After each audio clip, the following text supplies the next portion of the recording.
কেন্দ্রীয় বাজেটের বিরোধিতা করে ত্রিপুরা প্রদেশ কংগ্রেসের শাখা সংগঠনগুলো রাজপথে মিছিল ও বাজেটের প্রতিলিপি পোড়ালেন এদিন কংগ্রেস ভবনের সামনে থেকে। মিছিল শুরু করে সিটি সেন্টার গিয়ে বাজেটের প্রতিলিপি পোড়ালেন কংগ্রেস নেতৃত্বরা।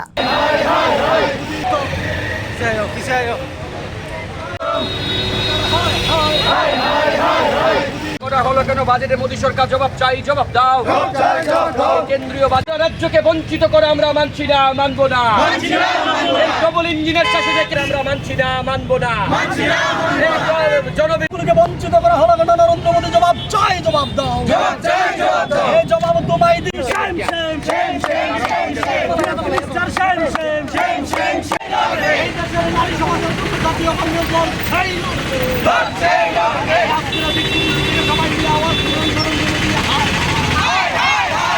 মহিলাদের জন্য সুরক্ষার ব্যাপারেও কোনো কথা বলেনি এই বাজেটে, আপনারা দেখেছেন।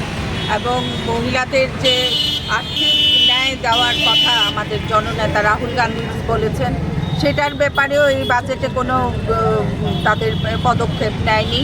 এবং আগামী দিনে আপনারা অবগত আছেন 29শে জুলাই আমাদের সংসদ ভবন ঘেরাও, মহিলাদের রাজনৈতিক ন্যায়ের ব্যাপারেও ওদের বাজেটে কোনো রকম স্পষ্টীকরণ নেই।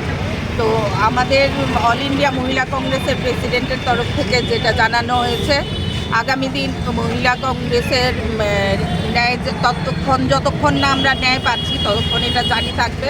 মহিলাদের সুরক্ষার ব্যাপারে, রাজনৈতিক ন্যায়ের ব্যাপারে এবং ওবিসি এসটি ওদের জনজাতিদের দিকে লক্ষ্য রেখে সমস্ত 33% যে রিজার্ভেশনের এটাও যেন ইমপ্লিমেন্ট করা হয় এই 2024-এর মধ্যেই, সেটা আমাদের ন্যায় জারি থাকবে, আন্দোলন জারি থাকবে।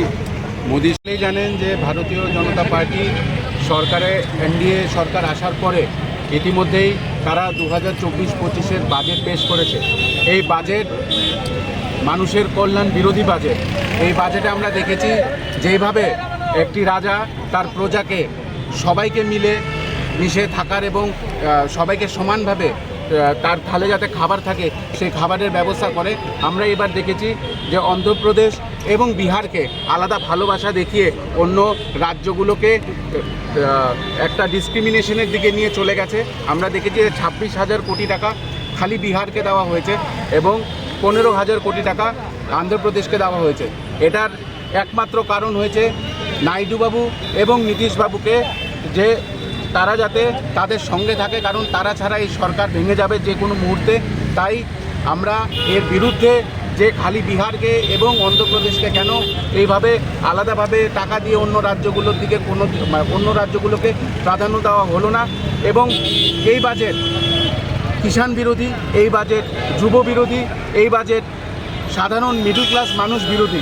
কারণ আমরা দেখেছি যে চারিদিকে যেখানে ট্যাক্স নেওয়া সত্ত্বেও রাজ্যের কোনো উন্নয়ন হচ্ছে না, তারা ইতিমধ্যে অনেক কিছুর মধ্যেই ডাবল ট্যাক্স করে দিয়েছে এবং যে দেখানোর জন্য যে কিছু জিনিসের মধ্যে দেখানোর জন্য তারা ট্যাক্স কমাচ্ছে, অন্যদিকে তারা সেই ট্যাক্সটাকেই উঠিয়ে নিচ্ছে, ডাবল করে নিচ্ছে।